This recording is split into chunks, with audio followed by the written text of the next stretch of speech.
Blast your Federation red tape.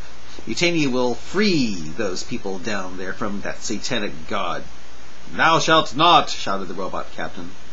Newton, remembering that the robot said it was programmed to counter all his desires, responded with, "Just don't attack Mutania with your phasers, okay?" As the robot captain commanded all to use phasers, Newton quickly pressed some buttons dealing with Mutania's shield system. Newton got the news from his crew that in order to be more successful in their attack, they'd have to be far closer to the absorber.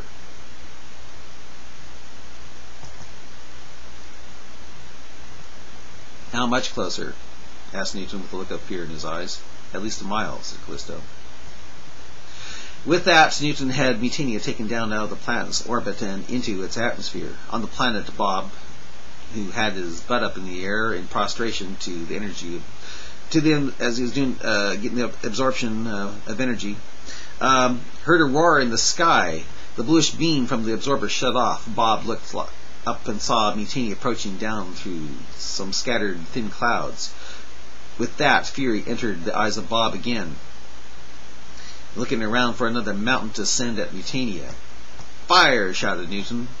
The powerful red-colored energy beam lanced out and struck the force field of the Golden Dome's absorber again. With it, a cry from the robot captain filled the bridge of Mutania, being that his voice was still being broadcast through Mutania's audio receiver. He yelled out, "No, please, stop! Stop, I say! I command thee!" And a powerful phaser beam shot out from all the ships and struck Mutania, shaking the crew about violently. But the red energy beam of Mutania continued to bear down on the Golden Dome.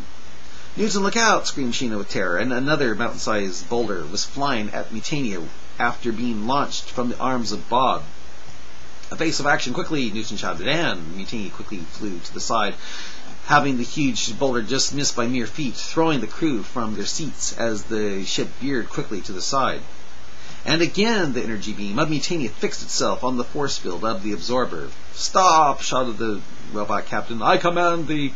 And Mutania was struck with phaser fire from those ships safely out in orbit, shaking the Mutania crew about again. And again the mighty ship dodged another flying mountain of a boulder thrown from Bob, causing all on Mutania to grab on tightly to anything to keep from flying.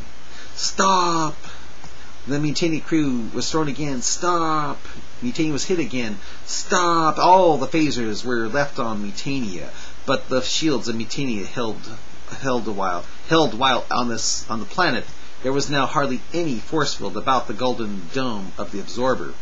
Newton looked at the robot captain on the Mutania viewing screen and shouted, "You can send your best down at Mutania like thunderbolts from Zeus, but I'll not let up on that monster down there. Continue, my crew. Fire!" And Mutania now had two beams focused on the structure. They were now far more powerful than the one that was at the beginning of their attack on the dome.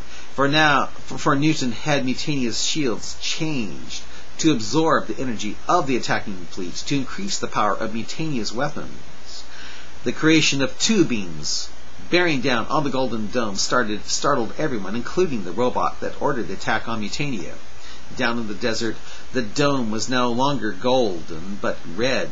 It then became orange, then yellow, then white. Then it started caving in. It suddenly exploded like an H-bomb. When the dust cleared, Mutania was still there, floating in the sky, shaken badly. But where was Bob? Newton and crew wondered if the destruction of its house had taken him with it. They all cringed for the faithful. On the bridge of the Federation starship, the captain looked sad for some reason. Apparently, when the robot failed at something, it was programmed to look very depressed. On Mutania, Jeff Long pointed out excitedly, "Newton, look, there he is!" On the viewing screen, there was Bob, no longer with a black beard, not even one that was gray. It was now totally white and looked incredibly old. He also seemed only 800 feet tall, not the 1,000. There was now no light in his cap at all. The giant, defeated old Bob moved about like a shaky old man. A look of confusion seemed to be in Bob's eyes. The giant without the golden dome.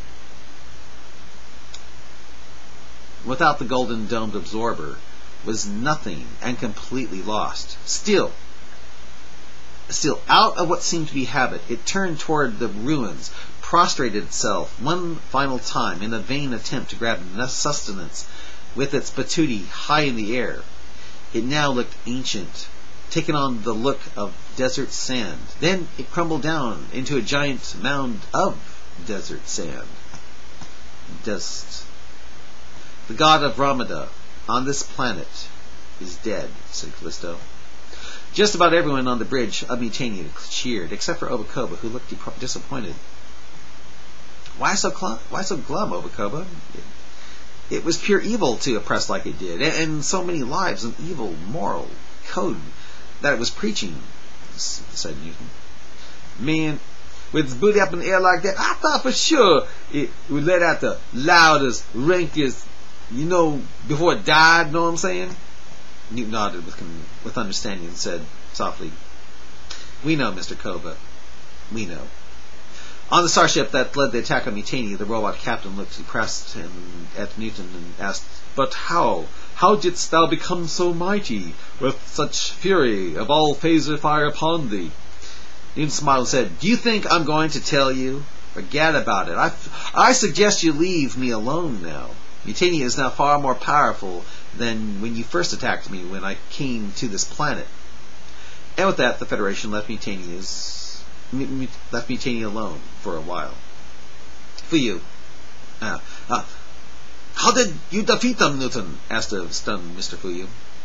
I gambled that the robot captain was programmed to do the opposite of anything I wanted. I recently had the shields of the ship wired in such a way where when we are under a phaser attack, well, not only do they protect us from phaser fire, but that they would actually absorb the energy from them.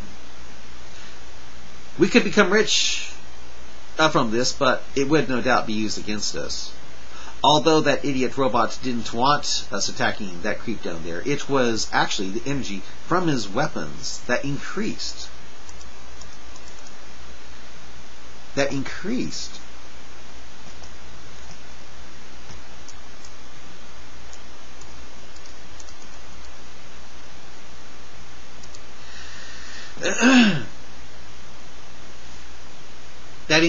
ours to not only make our one powerful energy